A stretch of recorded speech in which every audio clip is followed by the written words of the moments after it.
ಆತ್ಮೀಯರೇ, ಸಂಘರ್ಷ ನ್ಯೂಸ್ಗೆ ಹಾರ್ದಿಕವಾದಂತಹ ಸ್ವಾಗತ. ಕರ್ನಾಟಕ ರಾಜ್ಯದಲ್ಲಿ, ಭಾರತ ದೇಶದಲ್ಲಿ ಬೇರೆ ಬೇರೆ ರೀತಿಯ ವಿಚಾರಗಳನ್ನು ನಾವು ನೋಡ್ತಾ ಇರ್ತೀವಿ. ಅದರಲ್ಲೂ ವಿಶೇಷವಾಗಿ ದೇಶ ಸ್ವತಂತ್ರ ಸಿಕ್ಕು 75-80 ವರ್ಷಗಳು ಕಳೆದರೂ ಸಹ ಇಂದಿಗೂ ಕೂಡ ದೇಶದಲ್ಲಿ ಅಸ್ಪೃಶ್ಯತೆ, ಜಾತೀಯತೆ, ಬಡತನ, ಅವಿದ್ಯಾವಂತತೆ, ನಿರುದ್ಯೋಗ ಎಲ್ಲವೂ ಕೂಡ ತಾಂಡವಾಡ್ತಾ ಇದ್ದವು. ಈಗ ನಿನ್ನೆ ಮೊನ್ನೆ ತಾನೇ ಡಾಲರ್ನ ವಿರುದ್ಧ ರೂಪಾಯಿ ಮೌಲ್ಯ ಐತಿಹಾಸಿಕವಾಗಿರ್ತಕ್ಕಂಥ ಕುಸಿತವನ್ನು ಕಂಡು ನಮ್ಮ ದೇಶದ ಪ್ರಧಾನಮಂತ್ರಿಯವರು ಬೇರೆ ದೇಶದ ಪ್ರೆಸಿಡೆಂಟ್ಗಳಿಗೆ ಚಾಕ್ಲೇಟು ಬಿಸ್ಕೆಟ್ ಕುಡ್ಕೋತ ಅಡ್ಡಾಡ್ತಿರುವಂಥದ್ದನ್ನು ನೋಡ್ತಾ ಇದ್ದೀವಿ. ದ್ವೇಷ ರಾಜಕಾರಣ, ಧರ್ಮದ ರಾಜಕಾರಣ ಇದೆಲ್ಲವೂ ಕೂಡ ಭಾಳಷ್ಟು ಜೋರಾಗಿ ನಡೀತಾ. ಇದರ ಮಧ್ಯೆ ದಲಿತರಿಗೆ ಅವಕಾಶಗಳು, ಈ ದೇಶದ ಮೂಲ ನಿವಾಸಿಗಳಿಗೆ ಅವಕಾಶಗಳು ಸಿಗಬೇಕು ಅನ್ನುವಂಥದ್ದು ಅಂಬೇಡ್ಕರ್ ಸಾಹೇಬರ ಭಾಳ ದೊಡ್ಡ ಕನಸಾಗಿತ್ತು.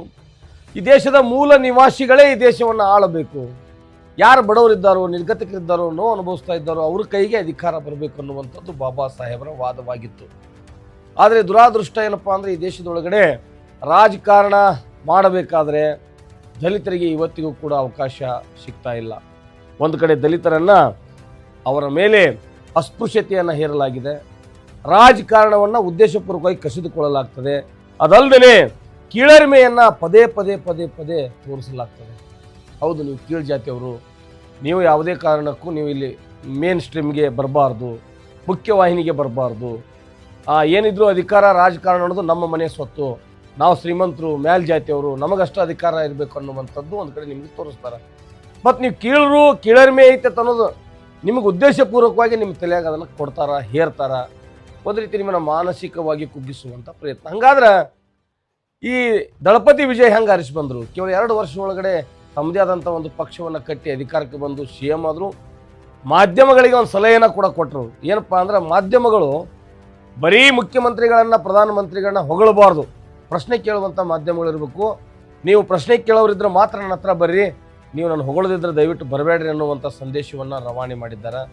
ಮತ್ತು ಅನೇಕ ಸರ್ಕಾರಗಳಿಗೆ ಆಗದಿರುವಂತಹ ಅನೇಕ ಸಾರಾಯಿ ಏನು ಶಾಲೆ ಕಾಲೇಜುಗಳಲ್ಲಿ ಅಥವಾ ಅದರ ಹತ್ತಿರ ಇರುವಂಥದ್ದು ಒಳ್ಳೆ ಕೆಲಸ ಮಾಡುವಂತಹ ಆಶ್ರಮಗಳು, ಇಂಥವು ಕಡೆ ಇರ್ತಕ್ಕಂಥ ಎಲ್ಲ ಸಾರಾಯಿ ಅಂಗಡಿಗಳನ್ನು ದುರಸ್ತಿ ಮಾಡಿ ಮದ್ಯ ಅವ್ರನ್ನ ಬಂದ್ ಮಾಡುವಂಥ ಕೆಲಸವನ್ನು ಕೂಡ ಮಾಡಿದ್ದಾರೆ. ಇದಿಷ್ಟು. ಇದರ ಮಧ್ಯೆ ಕಾಕ್ರೋಚ್ ಜನತಾ ಪಾರ್ಟಿ ಅಂತಕ್ಕಂಥದ್ದು ನಮ್ಮ ನಿಮ್ಮ ನಡುವೆ ಬರ್ತಾ ಇದೆ. ಅದಕ್ಕೆ ಲಕ್ಷಾಂತರ ಕೋಟ್ಯಾಂತರ ಫಾಲೋವರ್ಸ್ ಆಗ್ತಾ ಇದ್ದಾರೆ. ಈ ಅಂಧ ಭಕ್ತರು, ಸಗಣಿ ಭಕ್ತರು, BJP ಫಾಲೋವರ್ಸು, RSS ಫಾಲೋವರ್ಸ್ ಎಲ್ಲ ಕೂಡ ಇದನ್ನು ವಿರೋಧ ಮಾಡ್ತಾ ಇದ್ದಾರೆ. ಮೊದಲಿನಿಂದಲೂ ಇವರು ಚಾಳಿ ಇಷ್ಟ. ಈ ದೇಶದೊಳಗಡೆ ಅಧಿಕಾರ ಹಿಡಿಬೇಕಾದ್ರೆ ಕಾಂಗ್ರೆಸ್, BJP ಅಥವಾ ಬ್ರಾಹ್ಮಣರು ನಿರ್ಮಿತವಾಗಿರ್ತಕ್ಕಂಥ ಪಕ್ಷಗಳಿಗೆ ಮಾತ್ರ ಬೆಂಬಲ ಕೊಡೋದು. ಈ ದೇಶದ ಮೂಲ ನಿವಾಸಿಗಳು ಯಾರಾದರೂ ಪಕ್ಷಗಳನ್ನ ಕಟ್ಟಿದ್ರೆ ಅವು ಕೆಲಸಕ್ಕೆ ಬಾರದಿರುವಂಥ ಪಕ್ಷಗಳಂತ ಮೊದಲಿನಿಂದಲೂ ಕೂಡ ಮಾತಾಡ್ತಾ ಬಂದಿದ್ದಾರೆ. ಇರಲಿ, ರಾಜ್ಯ ಮತ್ತು ದೇಶ ಅಥವಾ ವಿದೇಶಗಳಲ್ಲಿ ಏನೆಲ್ಲ ಆಗು ಹೋಗುಗಳು ನಡೀತಾ ಇದ್ರು ಕೂಡ ದಲಿತ ಸಮಾಜ, ಬಹುಜನ ಸಮಾಜ ಸ್ತಬ್ಧವಾಗಿ ಆರಾಮಾಗಿ ನಿದ್ರೆ ಮಾಡುವಂಥದ್ದು, ಯಾವುದೇ ವಿಚಾರಗಳು ಗೊತ್ತಿದ್ರು ಅಥವಾ ಗೊತ್ತಿಲ್ಲದೇನೋ ಯಾವುದಕ್ಕೂ ರಿಯಾಕ್ಷನ್ ಮಾಡದೇನೆ ಸುಮ್ಮನೆ ಇರುವಂಥದ್ದು. ದೇಶದ ಸಂವಿಧಾನವನ್ನು ಬದಲು ಮಾಡ್ತಾನಂದ್ರು, ನಾವು ಸಂವಿಧಾನವನ್ನು ಬದಲು ಮಾಡೋಕ್ಕೆ ಬಂದೀವಂದರು, ಇದನ್ನು ಹಿಂದೂ ರಾಷ್ಟ್ರ ಮಾಡ್ತೀವಿ ಅಂದ್ರೆ ಈ ದೇಶವನ್ನು. ಮತ್ತು ಇನ್ನೊಂದು ಕಡೆ ಕಾಂಗ್ರೆಸ್ ಅಂತ ಪಕ್ಷಗಳು ಇಲ್ಲ, ನಾವು ದೇಶದ ಸಂವಿಧಾನ ರಕ್ಷಣೆ ಮಾಡ್ತೀವಿ ಅಂತ ಹೇಳಿ ರಾಹುಲ್ ಗಾಂಧಿ ಹೊರಟಿದ್ದಾರೆ. ಏನೆಲ್ಲ ನಾಟಕ ನಡೀತಾವ. ಇದರ ಮಧ್ಯೆ ಒಂದು ಇನ್ಸಿಡೆಂಟ್ ಮೊನ್ನೆ ಜಮಖಂಡಿ ತಾಲೂಕಿನೊಳಗಡೆ ಆಗ್ತದೆ. ಇವೆಲ್ಲ ಯಾಕೆ ಹೇಳ್ತಾನಂದ್ರೆ, ನಿಮಗೆ ಭಾಳಷ್ಟು ನಮ್ಮ ಜನ ಜಾಗೃತಿ ಆಗಬೇಕಿಲ್ಲ, ಆದರೆ ನಮಗೆ ಉಳಿಗಾಲಿಲ್ಲ. ಈ ದೇಶದೊಳಗಡೆ 27%ಕ್ಕೂ ಅಧಿಕ ಇರುವಂತಹ ದಲಿತ ಅಸ್ಪೃಶ್ಯ ಜನಾಂಗ ನಾವು. 85% ಇರುವಂಥ ಬಹುಜನ ಸಮಾಜ ನಮ್ಮದು. ಎಲ್ಲ ಸಮುದಾಯವನ್ನು ಸೇರಿಸ್ಕೊಂಡು ತುಳಿತಕ್ಕೊಳಪಟ್ಟವರು, ನೊಂದವರು, ಉದ್ದೇಶಪೂರ್ವಕವಾಗಿ ಹೇರಿಸಿಕೊಂಡು ಇವತ್ತು ಏನಪ್ಪ ಅಂದ್ರೆ ಒಂದು ಕಠಿಣ ಪರಿಸ್ಥಿತಿಯಲ್ಲಿ ನಾವೇನು ಸಾಕ್ತಾ ಇದ್ದೀವಲ್ಲ, ನಮ್ದು ಎಲ್ಲರದು ಒಂದೇ ಸಮಸ್ಯೆ. ನಮ್ಮನ್ನೆಲ್ಲ ಜಾತಿ ಒಳಗೆ ಓಡದ ಕೇಸಿಂದ ಅವರ ಹಕ್ಕು ಚಲಾವಣೆ ಮಾಡ್ತಾ ಇದ್ದಾರಲ್ಲ. 85% ಇರ್ತಕ್ಕಂಥ ಬಹುಜನರು, 27%ಕ್ಕೂ ಹೆಚ್ಚಿರುವಂಥ ಸ್ಪೃಶ್ಯರು, ನಾವೆಲ್ಲರೂ ಕೂಡ ಆಲೋಚನೆ ಮಾಡುವಂಥ ದಿನಮಾನ ಕಾಲ ಇದು. ಏನು ಜಮಖಂಡಿ ತಾಲೂಕಿನೊಳಗಡೆ ಒಂದೇನಪ್ಪ ಅಂದ್ರೆ, ಜೈನ ಸಮಾಜದ ಒಂದು ದೊಡ್ಡ ಕಾರ್ಯಕ್ರಮ ನಡೀತದೆ. ಇಲ್ಲಿ ದಲಿತರಿಗೆ ಪ್ರತ್ಯೇಕ ಊಟದ ವ್ಯವಸ್ಥೆಯನ್ನು ಮಾಡಲಾಗ್ತದೆ. ಅದನ್ನೆಲ್ಲ ನಮ್ಮ ಮೀಡಿಯಾದವ್ರು ಖಂಡಿಸಿದ್ವಿ. ತತ್ಕ್ಷಣವೇ ಆ ಊರಿನವರೆಲ್ಲ ಕೂಡಿ ಅಲ್ಲಿರ್ತಕ್ಕಂಥ ಕೆಲವೊಂದಿಷ್ಟು ದಲಿತರ ಬಾಯಲ್ಲಿ ಹೇಳಿಸಿಬಿಟ್ರು, ನಾವು ಆ ರೀತಿ ಏನು ಮಾಡಿಲ್ರಿ, ಕುದುರೆ ಕಟ್ಟಾಕ್ ಬಂದೀವಿ, ನಾವು ನಾಯಿ ಕಟ್ಟಾಕ್ ಮಾಡೀವಿ, ಆನೆ ಕಟ್ಟಾಕ್ ಮಾಡೀವಿ, ಬೇರೆ ಬೇರೆ ಪೆಂಡಲ್ ಹಾಕಿವಿ ಅಂತ ಹೇಳಿ ಕೊಡಿಸಿದ್ರು. ಆದರೆ ಆ ಒಂದು ಘಟನೆಗೆ ಸಂಬಂಧಪಟ್ಟಂಥ ಸತ್ಯ ವಿಡಿಯೋ, ಅಲ್ಲಿ ಊಟ ಮಾಡ್ತಾಯಿದ್ರು, ಊಟ ಮಾಡಿಸಿದ್ರು ಅನ್ನುವಂಥ ವಿಡಿಯೋಗಳು ನಮ್ಮ ಕಡೆ ಲಭ್ಯ ಇದ್ದಾವೆ. ಯಾಕೆ ಇದನ್ನು ಕಾಂಗ್ರೆಸ್ ಮತ್ತು ಬಿ ಜೆ ಪಿಲಿರ್ತಕ್ಕಂಥ ದಲಿತರು ಖಂಡಿಸಲಿಲ್ಲ? ಯಾಕೆ ಈ ವಿಷಯವನ್ನು ದಲಿತ ಪರ ಸಂಘಟನೆಗಳ ಭಾಳ ದೊಡ್ಡ ನಾಯಕರುಗಳು ಇಡೀ ತಮ್ಮ ಜೀವನವನ್ನು ದಲಿತ ಸಂಘಟನೆ ಒಳಗೆ ಕಳೆದವರು ಇವತ್ತಿಗೂ ನಾವು ದಲಿತ ನಾಯಕರನ್ನೋರು ಕೂಡ ಖಂಡನೆ ಮಾಡಲಿಲ್ಲ. ನೆರೆಹೊರೆಯ ಜಿಲ್ಲೆಗಳಲ್ಲಿ, ಹೊರ ರಾಜ್ಯಗಳಲ್ಲಿ, ಬೇರೆ ಬೆಂಗಳೂರು ಆ ಭಾಗವೋ ಆ ಗುಲ್ಬರ್ಗಾನೋ ಬೇರೆ ಎಲ್ಲೋ ಒಂದು ಕಡೆ ನಡೆದಿರುವಂಥ ವಿಷಯದ ಬಗ್ಗೆ ಪೇಜ್ ಗಂಟ್ಲೆ ಫೋಟೋ ಹಾಕೊಂಡು ಪೇಜ್ ಗಂಟ್ಲೆ ಖಂಡನೆ ಮಾಡುವಂಥವರು ನಮ್ಮ ತಾಲೂಕಿನಲ್ಲಿ ಆಗಿದ್ದನ್ನು ಯಾರೂ ಕೂಡ ಖಂಡನೆ ಮಾಡಲಿಲ್ಲ. ಕಾಂಗ್ರೆಸ್ನಲ್ಲಿ ದಲಿತರಿದಾರ, ಬಿ ಜೆ ಪಿಯಲ್ಲಿ ದಲಿತರಿದಾರ, ಇದನ್ನು ಹೊರತುಪಡಿಸಿ ಸಂಘಟನೆಗಳಲ್ಲೂ ದಲಿತರಿದಾರ. ಕೆಲವೊಂದಿಷ್ಟು ಮಾಧ್ಯಮಗಳನ್ನ ಹೊರತುಪಡಿಸಿ ಯಾರೂ ಕೂಡ ಇದನ್ನು ಮಾಡಲಿಲ್ಲ. ಕಾರಣ ಅದಕ್ಕೆ ಭಾಳಷ್ಟು ಅದಾವೆ. ಒಂದು ಟಿಕೆಟ್ನ ರಾಜಕೀಯ ಅಧಿಕಾರದ ಆಶೆ ಇರ್ಬೋದು, ಅಥವಾ ಅವರ ಬಿ ಜೆ ಪಿ ಕಾಂಗ್ರೆಸ್ ಮುಖಂಡರುಗಳ ಜೊತೆ, ಎಮ್ ಎಲ್ ಎಗಳ ಜೊತೆ, ಮಾಜಿ ಎಮ್ ಎಲ್ ಎಗಳ ಜೊತೆ ಒಡನಾಟ ಇರ್ಬೋದು, ಅಥವಾ ಅಲ್ಲಿ ಯಾರು ಜಾತಿ ನಿಂದನೆ ಮಾಡಿದಾರಲ್ಲ ಆ ಸಮುದಾಯದ ಜೊತೆ ಅವ್ರ ಒಡನಾಟ ಇರ್ಬೋದು. ಅವರಲ್ಲಿ ನಾಳೆ ನಾವು ಇದನ್ನು ಟಿಪ್ಪಣಿ ಮಾಡಿದ್ರೆ ನಮ್ಮ ಟಿಕೆಟ್ ಕೈ ತಪ್ಪುತ್ತದೋ, ನಮ್ಮ ಅಧಿಕಾರ ಕೈ ತಪ್ಪುತ್ತದೋ ಅನ್ನುವಂಥ ಒಂದು ಆಲೋಚನೆಯಲ್ಲವರು ಇದ್ದಂಗೆ ಕಾಣಿಸ್ತದೆ. ಇದು ನನ್ನ ವೈಯಕ್ತಿಕ ಅಭಿಪ್ರಾಯ. ಆ ಕಾರಣಕ್ಕಾಗಿ ಯಾರೂ ಕೂಡ ಮಾಡಿಲ್ಲ. ಯಾಕೆ ಕೆಟ್ಟಾಗಬೇಕು ಅಂತ ಹೇಳಿ. ಅರೆ, ಬಾಬಾ ಸಾಹೇಬ್ ಅಂಬೇಡ್ಕರ್ ಅವರು ನಮ್ಗೆ ಸ್ವಾತಂತ್ರ್ಯ ಕೊಟ್ಟರು. ಅಸ್ಪೃಶ್ಯತೆಯನ್ನು ಸಂವಿಧಾನದಲ್ಲಿ ನೀವು ಅದನ್ನು ಮಾಡಿದ್ರೆ, ಅಸ್ಪೃಶ್ಯತೆ ಆಚರಣೆ ಮಾಡಿದ್ರೆ ಅದು ಕಾನೂನು ಬಾಹಿರ, ಅದು ಕಾನೂನು ವಿರುದ್ಧವಾಗಿರ್ತಕ್ಕಂಥ ಚಟುವಟಿಕೆ ಅಂತ ಹೇಳಿದ್ರೆ, ಅದು ಒಬ್ಬ ವ್ಯಕ್ತಿಗೆ ವೈಯಕ್ತಿಕವಾಗಿ ಜಾತಿ ನಿಂದನೆ ಮಾಡೋದು ಬೇರೆ. ಇಡೀ ಒಂದು ಸಮುದಾಯಕ್ಕೆ, ಅಲ್ಲಿ ಹೊಲೆಮಾದಿಗರೂ ಸೇರಿದಂತೆ ಅನೇಕ ಸಮುದಾಯಗಳದಾವ, ಇಡೀ ಒಂದು ಸಮುದಾಯಕ್ಕೆ ಪ್ರತ್ಯೇಕ ಊಟದ ವ್ಯವಸ್ಥೆಯನ್ನು ಮಾಡ್ತಾ ಇದ್ದಾರ. ಮಾಡೇ ಬಿಟ್ರು ಅಂದ್ರೆ ನಮ್ಮ ದೇಶದ ವ್ಯವಸ್ಥೆ ಎಲ್ಲಿದೆ? ಇದನ್ನು ಮುಚ್ಚಾಕಕ್ಕೆ ಇಲ್ಲಿ ತಾಲೂಕು ಆಡಳಿತ, ಇಲ್ಲಿ ಎಲ್ಲ ಮುಖಂಡರುಗಳು, ಹಾಲಿ ಮಾಜಿ ಎಮ್ ಎಲ್ ಎಗಳು ಕೂಡ ಹರಸಾಹಸ ಮಾಡಿದ್ರು ಅನ್ನೋದು ಗಮನಾರ್ಹ ವಿಷಯ. ಈಗೆಲ್ಲೋ ನಮ್ಮ ಕೆಲವೊಂದಿಷ್ಟು ಜಮಖಂಡಿ ಮತಕ್ಷೇತ್ರದೊಳಗೆ ಪಾಲಿಟಿಕ್ಸ್ ಹೆಂಗೆ ನಡೀತಂದ್ರೆ ಪ್ರೋಟೋಕಾಲ್ ಪಾಲಿಟಿಕ್ಸ್ ನಡೀತು. ಈ ಕಡೆ ದಲಿತರು ಕಮೆಂಟ್ಗಳು ಮಾಡೋರು, ಪೋಸ್ಟ್ ಮಾಡೋರು ಫೇಸ್ಬುಕ್ಕು, ಈ ಸಾಮಾಜಿಕ ಜಾಲತಾಣಗಳಲ್ಲಿ ಬಿ ಜೆ ಪಿಗಿದ್ದವರು, ಕಾಂಗ್ರೆಸ್ ಇದ್ದವರು ಬಡ್ದಾಡೋರು. ಆದ್ರೆ ಈ ಘಟನೆ ಆದ ನಂತರ ಯಾವ ದಲಿತ ಮುಖಂಡರುಗಳು, ರಾಜಕೀಯ ಮುಖಂಡರು ಖಂಡನೆ ಮಾಡಲಿಲ್ಲ. ಕಾರಣ ಏನಂತ ಅದಕ್ಕೆ ನೀವೇ ಉತ್ತರ ಹೇಳಬೇಕು. ನಾವೇನು ಇವತ್ತಿಗೆ ಗುಲಾಮ್ರೇನು? ಹಾಗಾಗಿ ನಮ್ಮ ಸ್ಟ್ಯಾಂಡ್, ದಲಿತ ಬಹುಜನ ಸಮಾಜದ ಸ್ಟ್ಯಾಂಡ್ ಏನಂದ್ರೆ ಬಿ ಜೆ ಪಿ ಕಾಂಗ್ರೆಸ್ ಅನ್ನು ಹೊರತುಪಡಿಸಿ ನಾವು ರಾಜಕೀಯ ಶಕ್ತಿಯಾಗಿ ಬದಲಾವಣೆ ಆಗಬೇಕು. ಇದು ನಮ್ಮ ಮಾತಲ್ಲ, ಇದು ಬಾಬಾ ಸಾಹೇಬ್ ಅಂಬೇಡ್ಕರ್ ಅವ್ರ ಮಾತು. ಅಂದು ಬಾಬಾ ಸಾಹೇಬ್ ಹೇಳ್ತಾರೆ, ಕಾಂಗ್ರೆಸ್ ಅನ್ನುವಂಥದ್ದು ಉರಿಯುವ ಮನೆ, ಅದು ಯಾವತ್ತೂ ಕೂಡ ನಮ್ಮನ್ನ ಸುಟ್ಟು ಹೋಗುವಂಗ ಮಾಡ್ತೈತಿ. ವಿನಃ ನಮ್ಮ ಹಕ್ಕು ಬಾಧ್ಯತೆಗಳನ್ನು ನೀವೆಲ್ಲ ಅವ್ರು ಕೊಡಕ್ಕೆ ಸಾಧ್ಯ ಇಲ್ಲ. ಎಷ್ಟೇ ಅವ್ರ ಸಂವಿಧಾನವನ್ನು ಹಿಡ್ಕೊಂಡು ಅಡ್ಡಾಡಲಿ, ಬಾಬಾ ಸಾಹೇಬ್ ಅಂಬೇಡ್ಕರ್ ಫೋಟೋ ಹಿಡ್ಕೊಂಡು ಅಡ್ಡಾಡಲಿ, ಆದರೆ ಯಾವುದೇ ಕಾರಣಕ್ಕೂ ಅಲ್ಲಿ ದಲಿತರಿಗೆ ವಿಮೋಚನೆ ಆಗೋದಿಲ್ಲ. ಅದಕ್ಕೆ ಜೀವಂತ ಸಾಕ್ಷಿ ಅಂದು ಅಂಬೇಡ್ಕರ್ ಅವ್ರು ಹೇಳಿದ ಮಾತದು. ಕಾಂಗ್ರೆಸ್ ಅನ್ನೊಂದು ಸುಡುವ ಮನೆ, ಅಲ್ಲಿ ಹೋಗಿ ನೀವು ಸುಟ್ಕೊಂಡು ಸಾಯಬೇಡ್ರಿ ಅಂತೇಳಿ ಅದು ಪ್ರತ್ಯಕ್ಷವಾಗಿ ನಮ್ಮ ತಾಲೂಕಿನ ಏನು ಈ ಮಹಾಮತ್ಸಕಾಭಿಷೇಕ ಏನೋ ಮಾಡ್ತಾರಲ್ಲ ಜೈನ್ ಸಮುದಾಯದ ದೊಡ್ಡ ಒಂದು 10-15 ಕೋಟಿ ರೂಪಾಯಿ ಖರ್ಚು ಮಾಡುವಂಥ ಕಾರ್ಯಕ್ರಮದೊಳಗೆ ದಲಿತರಿಗೆ ಪ್ರತ್ಯೇಕ ಊಟ ಹಾಕಿದ್ರೆ ಯಾವ ಕಾಂಗ್ರೆಸ್ ಪಕ್ಷದ ಮುಖಂಡರು ಕೂಡ ಮಾತನಾಡಿಲ್ಲ. ಸ್ವತಃ ಕಾಂಗ್ರೆಸ್ ಪಕ್ಷದ ಮುಖಂಡರು ಈ ಕೃತ್ಯಕ್ಕೆ ಕೈ ಮಾಡಿದ್ರು, ಈ ಕೃತ್ಯಕ್ಕೆ ಕೈ ಹಾಕಿದ್ರು ಅನ್ನುವಂಥದ್ದು ಕೂಡ ಜಗಜ್ಜಾಹೀರಾಗಿದೆ. ಹಂಗಾಗಿ ನಮ್ಮ ಎಲ್ಲ ಯಂಗ್ ಜನ್ರೇಷನ್ ಆಲೋಚನೆ ಮಾಡಬೇಕು. ನಮಗೆ ಏನಾದರೂ ಒಂದು ಇವತ್ತೊಂದು ಸಾವಾಗಿತ್ತು, ಅಲ್ಲಿ ಕೂಡ ನಾನು ಹೋಗಿದ್ದೆ. ಇವತ್ತಿಗೂ ನಾವು ಎಷ್ಟು ಮೂಢನಂಬಿಕೆಗಳು ನಮ್ಮ ಜನ ಅದಾರಂದ್ರೆ ಆ ಮಣ್ಣು ಕೊಡಾಕು ಸಹಿತ ಗೌರವಿತವಾಗಿರ್ತಕ್ಕಂಥ ಮಣ್ಣು ಕೊಡುವಷ್ಟರ ಮಟ್ಟಿಗೆ ನಮ್ಮ ಮೈಂಡ್ ಸೆಟ್ ಇವತ್ತಿಗೂ ಬಂದಿಲ್ಲ. ಅಂಬೇಡ್ಕರ್ ಅವ್ರ ವಿಚಾರಗಳು ನಮ್ಗೆ ಯಾರಿಗೂ ಗೊತ್ತೇ ಇಲ್ಲ. ಎಲ್ಲ ನಮ್ಮ ಯುವ ಜನಾಂಗವೇ ಮೂಢನಂಬಿಕೆ ಕಂದಾಚಾರದಲ್ಲಿ ಮುಳುಗಿಬಿಟ್ಟೈತಿ. ನಾವು ಯಾವುದೋ ದೇವ್ರು ನಮ್ಗೆ ಒಳ್ಳೇದು ಮಾಡ್ತೈತಿ, ನಮ್ಗೆ ಯಾವುದೋ ಒಂದು ಕಾಲಾರ ಶಕ್ತಿ ಬಂದು ನಮ್ಗೆ ಒಳ್ಳೇದು ಮಾಡ್ತೈತಿ. ಯಾವ ಕಾಲಕ್ಕೂ ಅದು ಸಾಧ್ಯ ಇಲ್ಲ. ನಾವಿಲ್ಲಿ ಏನಾದರೂ ಪಡ್ಕೋಬೇಕಾದ್ರೆ ಸ್ವಂತ ಶಕ್ತಿ ಮೇಲೆ ದುಡಿದು ಕಷ್ಟಪಟ್ಟು ಹೋರಾಟ ಮಾಡೇ ಪಡ್ಕೋಬೇಕೇ ವಿನಃ ಯಾವ ದೈತ್ಯ ಶಕ್ತಿನೂ ಬಂದು ನಮ್ಗೆ ಸಹಾಯ ಮಾಡೋಕ್ಕೆ ಸಾಧ್ಯ ಇಲ್ಲ. ಹಂಗೊಂದು ವೇಳೆ ಮಾಡಿದರೆ ಈ ಜಗತ್ತು ಹಿಂಗೆ ಇರ್ತಿರ್ಲಿಲ್ಲ. ಇದೆಲ್ಲವನ್ನ ನಾವು ಆಲೋಚನೆ ಮಾಡಬೇಕು. ನಮಗೆ ಬಾಬಾ ಸಾಹೇಬರು ಸಂವಿಧಾನ, ತಿಳುವಳಿಕೆ, ಧರ್ಮ ಎಲ್ಲವನ್ನೂ ಕೊಟ್ಟು ಹೋಗ್ಯಾರ. ಆದರೆ ಅದನ್ನು ಪರಿಪಾಠ ಅಥವಾ ಪರಿಪಾಲನೆ ಮಾಡದಿರುವಂತಹ ದೊಡ್ಡ ಶತದಡ್ಡರು ನಾವಾಗಿದ್ದೀವಿ. ಬರೀ ಅವ್ರ ಸ್ಟ್ಯಾಚ್ಯೂ ಕುಣಿಸೋದು, ಅವ್ರ ಜಯಂತಿ ದಿನ DJ ಹಚ್ಚಿ ಡ್ಯಾನ್ಸ್ ಮಾಡಿದರೆ ಖಂಡಿತವಾಗಲೂ ನಮ್ಮ ವ್ಯವಸ್ಥೆ ಬದಲಾಗೋದಿಲ್ಲ.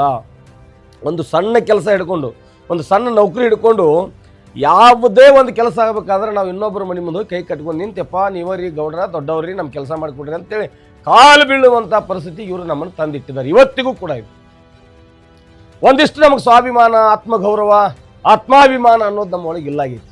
ಇದರಿಂದ ನಮಗೆ ಬಹಳಷ್ಟು ನೋವಾಗೈತಿ. 2026ರ ಕಾಲಘಟ್ಟ ಇದು. AI ಯುಗ ಬಂದೈತಿ, ಚಂದ್ರಯಾನ ಮಾಡ್ತಾ ಇದ್ದಾರೆ, ಪ್ರತಿಯೊಂದು ಬದಲಾವಣೆ ಆಗ್ತೈತಿ. ನಮ್ಮ ದೇಶದ ಪ್ರಧಾನಮಂತ್ರಿ ನೋಡ್ರೆ ಇನ್ನೊಬ್ರಿಗೆ ಚಾಕ್ಲೇಟ್ ಕೊಡ್ಕೊತ ಅಡ್ಡಾಡಕತ್ತಾರ. ಅದನ್ನು ಸಮರ್ಥನೆ ಮಾಡ್ಕೊಳ್ಳೋ ನಾಯಕರು ಇಲ್ಲಿದಾರ.